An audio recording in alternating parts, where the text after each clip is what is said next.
ಬ್ರಿಟಿಷರೇ ಭಾರತ ಬಿಟ್ಟು ತೊಲಗಿ ಅನ್ನೋದೊಂದು ಮೂಮೆಂಟ್ ಆಗಿತ್ತಲ್ಲ, ಅದೇ ಥರ ಈಗ ಕಾಂಗ್ರೆಸ್ಸಲ್ಲಿ ಇನ್ನೊಂದು ಮೂಮೆಂಟ್ ಶುರುವಾಗಿದೆ. ಕೊಳೆತ ಮಾವಿನ ಹಣ್ಣುಗಳೇ ಪಕ್ಷ ಬಿಟ್ಟು ತೊಲಗಿ ಅಂತ. ಇಂಥದ್ದೊಂದು ಮಾತನ್ನ ಆಡಿದ್ದು ಯಾರು ಗೊತ್ತಾ? एक सड़ा आम सारे को जो टोकरी में रहते सब आम को खराब कर देता. ಕೊಳೆತ ಮಾವಿನ ಹಣ್ಣು ಅಂತ ಮಲ್ಲಿಕಾರ್ಜುನ ಖರ್ಗೆ ಅವರು ರಾಹುಲ್ ಗಾಂಧಿ ಅವರಿಗೆ ಯಾಕೆ ಹೇಳಿರಬಾರ್ದು?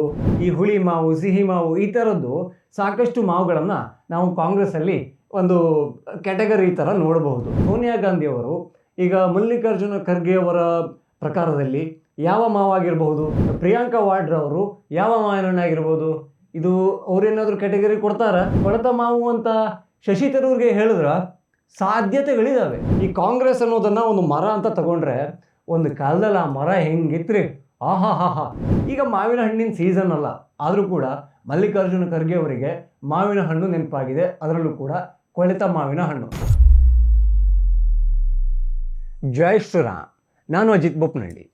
ನಮ್ಮ ಭಾರತದಲ್ಲಿ ಬ್ರಿಟಿಷರೇ ಭಾರತ ಬಿಟ್ಟು ತೊಲಗಿ ಅನ್ನೋದೊಂದು ಮೂಮೆಂಟ್ ಆಗಿತ್ತಲ್ಲ, ಅದೇ ಥರ ಈಗ ಕಾಂಗ್ರೆಸ್ಸಲ್ಲಿ ಇನ್ನೊಂದು ಮೂಮೆಂಟ್ ಶುರುವಾಗಿದೆ. ಏನಪ್ಪ ಅಂತ ಕೇಳಿದ್ರೆ, ಕೊಳೆತ ಮಾವಿನ ಹಣ್ಣುಗಳೇ ಪಕ್ಷ ಬಿಟ್ಟು ತೊಲಗಿ ಅಂತ.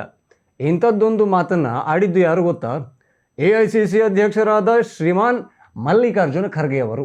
ಕಾಂಗ್ರೆಸ್ ಪಕ್ಷದಲ್ಲಿ ಒಂದಿಷ್ಟು ಕೊಳೆತ ಮಾವಿನ ಹಣ್ಣುಗಳಿದಾವಂತೆ, ಅದನ್ನೆಲ್ಲ ಕಿತ್ತು ಒಗಿಬೇಕಂತೆ. ಅದಿದ್ದರೆ ಬುಟ್ಟಿಯಲ್ಲಿರೋ ಎಲ್ಲ ಹಣ್ಣುಗಳು ಕೂಡ ಕೊಳೆಯೋಕೆ ಶುರುವಾಗುತ್ತಂತೆ. ಇಂಥದ್ದೊಂದು ಮಾತನ್ನು ಗುಜರಾತ್ನಲ್ಲಿ ಮಲ್ಲಿಕಾರ್ಜುನ ಖರ್ಗೆ ಅವರು ಅವರ ಪಕ್ಷದ ಮೀಟಿಂಗ್ಲಿ ಹೇಳಿದ್ದಾರೆ. ಅದ್ರ ಬಗ್ಗೆ ಸಾಕಷ್ಟು ಚರ್ಚೆ ಆಗ್ತಾ ಇದೆ. जनता पे थोपना चाहते हैं तो ये नहीं होगा.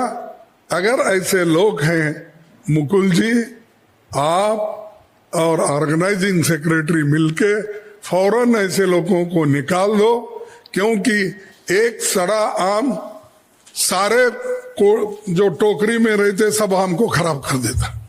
एक सड़ा आम सारे को जो टोकरी में रहते सब आम को खराब कर देता. तो इसीलिए जो जल्दी जाने वाले हैं, जाओ दूसरे कूस में वहां पर लाइए. ಯಾರ ಹೆಸರನ್ನು ಹೇಳದೇನೆ ಪಕ್ಷದಲ್ಲಿ ಕೊಳೆತ ಮಾವಿನ ಹಣ್ಣಿದೆ ಅಂದ್ಬಿಟ್ರೆ ಜನ ಏನು ಅನ್ಕೋಬೇಕು? ಯಾರಿರ್ಬೋದು? ಯಾರಿಗಾಗಿ ಖರ್ಗೆ ಅವರು ಈ ಮಾತನ್ನು ಆಡಿರಬಹುದು ಅನ್ನೋ ಪ್ರಶ್ನೆ ಬರುತ್ತೆ. ಅವರ ಪಕ್ಷದ 14 ಜನ ಉಪರಾಷ್ಟ್ರಪತಿ ಚುನಾವಣೆಯಲ್ಲಿ ಕ್ರಾಸ್ ವೋಟಿಂಗ್ ಮಾಡಿದ್ರಲ್ಲ, ಅದು ಭಯಂಕರ ತ್ರಾಸಾಗ್ಬಿಟ್ಟಿದೆ. ಆ ತ್ರಾಸಲ್ಲಿ ನಮ್ಮ ಮಲ್ಲಿಕಾರ್ಜುನ ಖರ್ಗೆ ಅವರು ಮಾತಾಡಿದ್ದಾರೆ. ಹೋಗಿ ಹೋಗಿ ಗುಜರಾತಿಗೆ ಹೋಗ್ತೀರ, ಅಲ್ಲಿ ಹೋಗಿ ಮಾತಾಡ್ತಿರಲ್ಲ, ಈ ಪಕ್ಷದಲ್ಲಿ ಕೊಳೆತ ಮಾವಿನ ಹಣ್ಣಿದೆ, ಅದನ್ನು ಕಿತ್ತು ಎಸಿಬೇಕು, ಯಾರಿಗೆಲ್ಲ ಕೆಲಸ ಮಾಡೋಕ್ಕೆ ಇಂಟ್ರೆಸ್ಟ್ ಇಲ್ಲ ಪಕ್ಷ ಬಿಟ್ಟು ಹೋಗಿ ಅಂತ.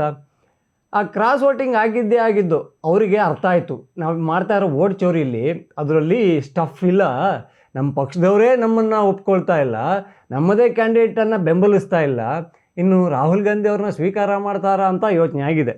ಹಾಗೆ ಈ ಮಾವಿನ ಹಣ್ಣಿಂದು ವಿಚಾರಕ್ಕೆ ಬರೋದಾದರೆ ನನಗೆ ಯಾಕೋ ಡೌಟ್, ಕೊಳೆತ ಮಾವಿನ ಹಣ್ಣು ಅಂತ ಈ ರಾಹುಲ್ ಗಾಂಧಿ ಅವರನ್ನೇ ಯಾಕೆ ಟಾರ್ಗೆಟ್ ಮಾಡಿಕೊಂಡು ಇಂಡೈರೆಕ್ಟಾಗಿ ಮಲ್ಲಿಕಾರ್ಜುನ ಖರ್ಗೆ ಅವರು ಮಾತಾಡಿರಬಾರ್ದು? ಯಾಕೆ ಅಂತ ಕೇಳಿ. ಈ ಯಾರೆಲ್ಲ ಕೆಲಸ ಮಾಡ್ತಾ ಇಲ್ಲ ಅಂದರೆ ನಾನ್ ಪರ್ಫಾರ್ಮಿಂಗ್ ನೇತಾ ಅಂತ ಕರೀತಾರಲ್ಲ, ಅವರೆಲ್ಲ ಯಾರು ಅಂತ ಹುಡುಕ್ತಾ ಹೋದರೆ ಕಾಂಗ್ರೆಸ್ಸಲ್ಲಿ ಅಗ್ರಗಣ್ಯರಾಗಿ ಕಾಣಿಸೋದೆ ರಾಹುಲ್ ಗಾಂಧಿಯವರು. ಅವರು ಮೋದಿಯವರು ಪ್ರಧಾನಿಯಾಗಿದ್ದ ಅವಧಿಯಲ್ಲಿ ಅವರ ಪಕ್ಷದ ಅಧ್ಯಕ್ಷರೂ ಆಗಿದ್ದರು. ಆ ಟೈಮಲ್ಲಿ ಪಕ್ಷದ ಪರ್ಫಾರ್ಮೆನ್ಸ್ ಹೆಂಗಿತ್ತು ಅನ್ನೋದನ್ನು ಅವರಂತೂ ಯಾವತ್ತೂ ಮರೆಯೋದಿಲ್ಲ. ತೀರಾ ಅಪರೂಪದ ಈ ಖಗೋಳ ಎಲ್ಲ ಆಗುತ್ತಲ್ಲ, ಆ ಗ್ರಹಣ ಇಂತಿಷ್ಟು ವರ್ಷಕ್ಕೊಂದ್ಸಲ ಬರೋದಂತೆ, ಇಂಥ ಗ್ರಹಗಳು ಇಲ್ಲಿ ಇಷ್ಟು ಲಕ್ಷ ವರ್ಷ ಆದಮೇಲೆ ಬರುತ್ತಂತೆ, ಈ ಥರ ಆಗೋ ಥರ ಅಲ್ಲಿ ಗಾಂಧಿ ಫ್ಯಾಮಿಲಿಯ ಹೊರತುಪಡಿಸಿ ಪಕ್ಷದ ಅಧ್ಯಕ್ಷ ಹುದ್ದೆ ಮಲ್ಲಿಕಾರ್ಜುನ ಖರ್ಗೆ ಅವರಿಗೆ ಬಂದಿತ್ತು ಅಂದರೆ ಅವರು ಅನುಭವಿಸಿದ ಸೋಲು, ಹಿನ್ನಡೆ, ಮುಖಭಂಗ ಹಾಗೂ ಅವಮಾನ ಎಂಥದ್ದು ಅನ್ನೋದನ್ನು ನಾವು ಲೆಕ್ಕ ಹಾಕಬೇಕಾಗುತ್ತೆ. ಈ ಕೊಳೆತ ಮಾವಿನ ಹಣ್ಣು ಅಥವಾ ನಾನ್ ಪರ್ಫಾರ್ಮಿಂಗ್ ನೇತಾ ಅಂತ ಕರೆದ್ರೆ ರಾಹುಲ್ ಗಾಂಧಿ ಅವರಿಗೆ ಯಾವುದೇ ಸಮಸ್ಯೆ ಆಗೋದಿಲ್ಲ. ಯಾಕೆಂದರೆ ಅವರು ಕೆಲಸನೇ ಮಾಡ್ತಾ ಇಲ್ಲ. ಅವರ ಪಕ್ಷವನ್ನು ಉದ್ಧಾರ ಮಾಡಬೇಕು ಅನ್ನೋ ಯಾವ ಉದ್ದೇಶವೂ ಅವರಿಗೆ ಇದ್ದಂಗೆ ಕಾಣ್ತಾ ಇಲ್ಲ. ಅವರು ಈ ಸೀಕ್ರೆಟ್ ಏಜೆಂಟು, ಮೋದಿಯ ಸೀಕ್ರೆಟ್ ಏಜೆಂಟ್ ಆಗಿ ಕಾಂಗ್ರೆಸ್ಸಲ್ಲಿ ಕೆಲಸ ಮಾಡ್ತಾ ಇದ್ದಾರಾ ಅನ್ನೋ ಡೌಟ್ ಬರೋ ಥರದಲ್ಲೇ ಮೋದಿಗೆ ಪ್ರತಿ ಇಲೆಕ್ಷನ್ನಲ್ಲೂ ಕೂಡ ಸಹಾಯ ಮಾಡ್ತಾ ಇದ್ದಾರೆ.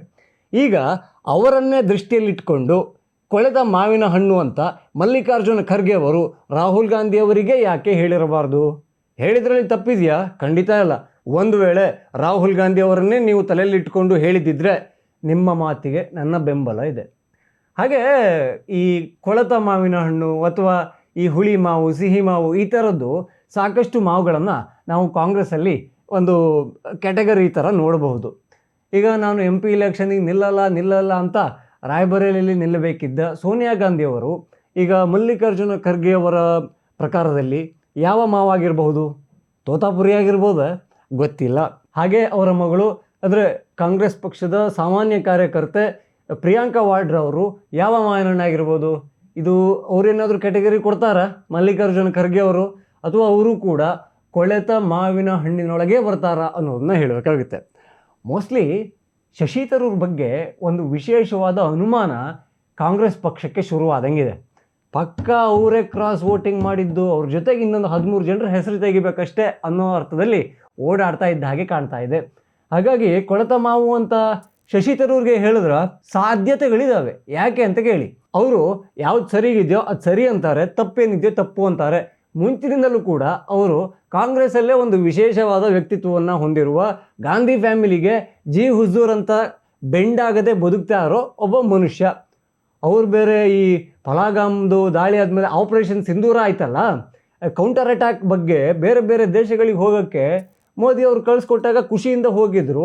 ಭಾರತದ ಪರವಾಗಿ ಫಾರಿನ್ನಿಗೆ ಹೋಗಿ ಮಾತಾಡಿದ್ರೆ ಕಾಂಗ್ರೆಸ್ ಮಂದಿಗೆ ಸಹಿಸೋಕ್ಕಾಗುತ್ತಾ? ಖಂಡಿತ ಇಲ್ಲ. ಅರೆ, ರಾಹುಲ್ ಜಿ ಅವ್ರನ್ನ ನೋಡಿ ಕಲೀರಿ. ಅವರು ಅಮೇರಿಕಕ್ಕೆ ಹೋಗ್ತಾರೆ, ಭಾರತದಲ್ಲಿ ಪ್ರಜಾಪ್ರಭುತ್ವ ಅಪಾಯದಲ್ಲಿದೆ ಅಂತಾರೆ. ಇನ್ನೊಂದು ಕಡೆ ಹೋಗ್ತಾರೆ, ಅಲ್ಲಿ ಸರ್ವಾಧಿಕಾರಿ ಆಡಳಿತ ಶುರುವಾಗಿದೆ ಅಂತಾರೆ. ಮತ್ತೊಂದು ದೇಶದಲ್ಲಿ ಕೂತ್ಕೋತಾರೆ, ಅಲ್ಲಿ ಭಾರತದಲ್ಲಿ ನಿರುದ್ಯೋಗ ಸಮಸ್ಯೆ ತಾಂಡವಾಡ್ತಾ ಇದೆ ಅಂತ ಹೇಳ್ತಾರೆ. ಸೊ ಶಶಿ ತರೂರ್ ಅವರು ಕಾಂಗ್ರೆಸ್ನ ಒಂದು ನಿಲುವಿಗೆ ವಿರುದ್ಧವಾದ ಕೆಲಸವನ್ನು ಮಾಡ್ದಂಗೆ ಆಗಿಲ್ವಾ? ಹಾಗಾಗಿ ಮಲ್ಲಿಕಾರ್ಜುನ ಖರ್ಗೆ ಅವರು ಆ ಕೊಳೆತ ಮಾವಿನ ಹಣ್ಣು ಅಂತ ಶಶಿ ತರೂರ್ ಅವರನ್ನೂ ಸೇರಿಸ್ಕೊಂಡು ಹೇಳಿರಬಹುದು. ಹಾಗೆ ನೋಡಿದರೆ ಸಿಕ್ಕಾಪಟ್ಟೆ ಕೊಳೆತ ಹಣ್ಣಿದ್ದಾವೆ. ಈ ಕಾಂಗ್ರೆಸ್ ಅನ್ನೋದನ್ನು ಒಂದು ಮರ ಅಂತ ತಗೊಂಡ್ರೆ, ಒಂದು ಕಾಲದಲ್ಲಿ ಆ ಮರ ಹೆಂಗಿತ್ರಿ, ಆಹಾ ರಸಭರಿತ ಮಾವಿನ ಹಣ್ಣುಗಳೆಲ್ಲ ಸಿಕ್ಕಾಪಟ್ಟೆ ಇದ್ವು. ಆಮೇಲೆ ಆ ಹಣ್ಣುಗಳೆಲ್ಲ ಉದುರ್ತಾ ಹೋಯಿತು. ಅಲ್ಲಿ ಸಿಹಿ ಮಾವು ಇತ್ತು, ಹುಳಿ ಮಾವು ಇತ್ತು, ಎಳೆ ಮಾವು ಇತ್ತು. ಇನ್ನೊಂದು ಪಕ್ಷದಲ್ಲಿ ಅದೇ ಎಳೆ ಮಾವು ಇದೆ. ರಾಜಕೀಯದಲ್ಲಿ ಪ್ರಬುದ್ಧತೆಯನ್ನು ಸಾಧಿಸುವ ಯಾವುದೇ ಲಕ್ಷಣಗಳು ಇಲ್ಲದೆ ರಾಜಕೀಯವನ್ನು ಮಾಡ್ಕೊಳ್ತಾ ಇರೋ ಎಳೆ ಮಾವು ಅಂತ ಕರಿಬೋದು. ಯಾರಿಗೆ ಹೇಳಿದ್ದು ಅಂತ ಗೊತ್ತಾಯ್ತಾ? ಗೊತ್ತಾಗಿಲ್ಲ ಅಂದರೆ ನೀವಿನ್ನೂ ರಾಜಕೀಯಕ್ಕೆ ಹೊಸಬರು ಅಂತ ತಿಳ್ಕೊಬೇಕಾಗುತ್ತೆ. ಆ ಮರದಲ್ಲಿ ಅವಾಗಲೇ ಹೇಳಿದ್ನಲ್ಲ, ಈ ಸಂಪದ್ಭರಿತವಾದ ಮರ ಆಗಿತ್ತು. ಆದರೆ ಅದಕ್ಕೊಂದು ಎಳೆ ಮಾವು ಸೇರಿಕೊಂಡು ಹಾಗೆ ತಲೆಮಾಸಿದ ಮಾವಿನ ಹಣ್ಣುಗಳೆಲ್ಲ ಬಂದು ಆ ಮಾವಿನ ಮರವನ್ನು ಯಾವ ರೇಂಜಿಗೆ ಮಾಡಿದ್ದಾರೆ ಅಂದರೆ, ದೊಡ್ಡ ಮಾವಿನ ಮರವನ್ನು ರೆಂಬೆ ಕಟ್ಕೊಂಡು ಹೋದವ್ರು ಏನು, ಕೊಂಬೆ ಕೊಡ್ಕೊಂಡು ಹೋದವ್ರು ಏನು, ಅಂದರೆ ಕಾಂಗ್ರೆಸ್ಸಿಂದ ಹೊರಟು ಬೇರೆ ಬೇರೆ ಪಕ್ಷಗಳನ್ನು ಮಾಡಿದ್ದೇನು, ಇನ್ನೂ ಅದೇ ಮರಕ್ಕೆ ನೇತಾಡ್ತಾ ಇರೋರೇನು, ಈಗಲೋ ಅಂದ್ಕೊಂಡಿರೋ ಮಾವಿನ ಹಣ್ಣುಗಳೇನು. ಅಯ್ಯಯ್ಯೋ, ಈಗ ಮಾವಿನ ಹಣ್ಣಿನ ಸೀಸನ್ ಅಲ್ಲ, ಆದರೂ ಕೂಡ ಮಲ್ಲಿಕಾರ್ಜುನ ಖರ್ಗೆ ಅವರಿಗೆ ಮಾವಿನ ಹಣ್ಣು ನೆನಪಾಗಿದೆ. ಅದರಲ್ಲೂ ಕೂಡ ಕೊಳೆತ ಮಾವಿನ ಹಣ್ಣು. ಅಂದರೆ ಪಕ್ಷಕ್ಕಾಗಿ ಯಾರು ಕೆಲಸ ಮಾಡ್ತಾ ಇಲ್ವೋ, ಒಂಥರ ನಿತ್ರಾಣ ಸ್ಥಿತಿಗೆ ಹೋಗ್ಬಿಟ್ಟಿದ್ದಾರೋ, ಈ ಸಣ್ಣ ಪುಟ್ಟ ಕೆಲಸ ಮಾಡಿಕೊಂಡು ಫಾರಿನ್ಗೆ ಹೋಗಿ ಚಿಲ್ಲ ಆಗ್ತಾರೋ ಅಂಥವ್ರನ್ನೆಲ್ಲ ಗಮನದಲ್ಲೇ ಇಟ್ಕೊಂಡು ಅವರು ಹೇಳ್ದಂಗಿದೆ. ಹಾಗಾಗಿ ನೀವು ಮಾವಿನ ಹಣ್ಣನ್ನು ತೆಗಿಬೇಕು ಅಂದರೆ ಕಾಂಗ್ರೆಸ್ ಉದ್ಧಾರ ಆಗಬೇಕು ಅಂದರೆ ರಾಹುಲ್ ಗಾಂಧಿ ಅವರನ್ನು ಪಕ್ಷದಿಂದ ಹಾಗೂ ರಾಜಕೀಯದಿಂದ ದೂರ ಇರೋಕ್ಕೆ ಹೇಳಿ 1 ವರ್ಷ ಟ್ರೈ ಮಾಡಿ, ಆಮೇಲೆ ಅದರದ್ದು ಪರಿಣಾಮಕಾರಿ ಅನ್ನಿಸ್ತು ಅಂದರೆ ಕಂಟಿನ್ಯೂ ಮಾಡಿ. ಇಲ್ಲ ಅಂದರೆ ನಿಮ್ಮ ಹಣೆ ಬರ. ಜೈ ಶ್ರೀರಾಮ್.